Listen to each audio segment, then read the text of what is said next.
Road safety council അംഗമായിരുന്ന ശ്രീ ഉപേന്ദ്രനാരായണൻ നമ്മുടെ ചേരുന്നുണ്ട്. ഒരിക്കൽ നമ്മൾ ഒരുപാട് സംസാരിച്ചിട്ടുള്ളതാണ് നമ്മുടെ നാട്ടിലെ റോഡും അതിൻ്റെ സുരക്ഷാ സംവിധാനങ്ങളും എല്ലാം സംബന്ധിച്ച്. ശ്രീ ഉപേന്ദ്രനാരായണൻ അങ്ങുൾപ്പെടെയുള്ള സമിതികൾ വളരെയധികം റിപ്പോർട്ടുകൾ ഇത് സംബന്ധിച്ച് സർക്കാരിന് നൽകിയിട്ടുണ്ട്. ആംബുലൻസുകൾ പോകുമ്പോൾ പാലിക്കേണ്ട ഗതാഗത സംവിധാനം എന്താണെന്നൊക്കെ. ഞാനിവിടെ മനസ്സിലാക്കുന്നത് ഒരു ട്രാഫിക് പോലീസുകാരൻ പോലും ഈ 4-5 കിലോമീറ്ററോളം ഗതാഗത കുരുക്കുണ്ടാകുമ്പോൾ അവിടെ ഉണ്ടായിരുന്നില്ല എന്നുള്ളതാണ്. ഇത് പരിഹരിക്കാൻ വേണ്ടിയുള്ള നടപടിക്രമങ്ങൾ എന്തെല്ലാം നമുക്ക് ചെയ്യാൻ സാധിക്കും? എന്റെ അഗാധമായ ദുഃഖമാണ്.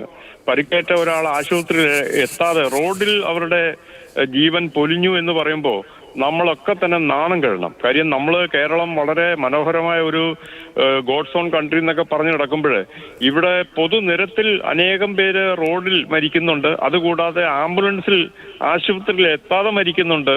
അപ്പൊ നമ്മൾ പ്രാകൃതം ആഫ്രിക്കൻ രാജ്യങ്ങളെക്കായി മോശപ്പെട്ട രീതിയിലേക്ക് കാര്യങ്ങൾ നീക്കുന്നതില് ഏറ്റവും വലിയ കുറ്റവാളി അതിനകത്ത് കരാർ കമ്പനിക്കാരാണ്.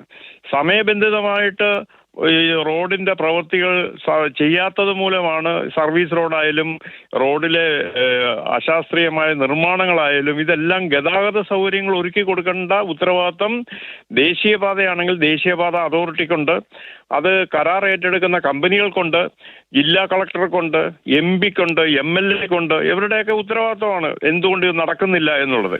കാര്യം വാഹനങ്ങൾ 24 മണിക്കൂറും 365 ദിവസവും ഓടിക്കൊണ്ടേയിരിക്കും. പക്ഷേ അതിനകത്ത് ഏറ്റവും എമർജൻസി പോലുള്ള വാഹനങ്ങളാണ് ആംബുലൻസ്. ഈ ആംബുലൻസ് പോലും കടന്നു പോകാൻ പറ്റാത്ത രീതിയിലേക്കാണ് കാര്യങ്ങൾ നീങ്ങുന്നതെങ്കിൽ നാണം കെട്ട ഒരു സംസ്ഥാനമെന്നേ പറയാൻ പറ്റുള്ളൂ. ഇതിനകത്ത് നമ്മൾ പല പ്രാവശ്യം താങ്കൾ പറഞ്ഞ പോലെ തന്നെ നമ്മൾ പല പ്രാവശ്യം ഈ പറഞ്ഞ ജില്ലാ കളക്ടർമാരോടും SP-മാരോടും ഒക്കെ പറഞ്ഞതാണ് നമ്മുടെ ഗതാഗത സൗകര്യം മെച്ചപ്പെടുത്താനായിട്ട് ഓരോരുത്തർക്കും ഉത്തരവാദിത്തമുണ്ട്. ഇപ്പോൾ താങ്കൾ പറഞ്ഞ പോലീസിന്റെ ഷോർട്ടേജ് ഉണ്ട്. പോലീസുകാർ ഇപ്പോൾ ശബരിമല സീസണായിട്ട് നമുക്ക് പൂർണ്ണമായിട്ടും അവരെ കുറ്റപ്പെടുത്താൻ പറ്റില്ല. കുറ്റപ്പെടുത്താവുന്ന ആദ്യത്തെ കുറ്റവാളി എന്ന് പറയുന്നത് ഈ റോഡിന്റെ കരാറെടുത്ത ആൾക്കാർ.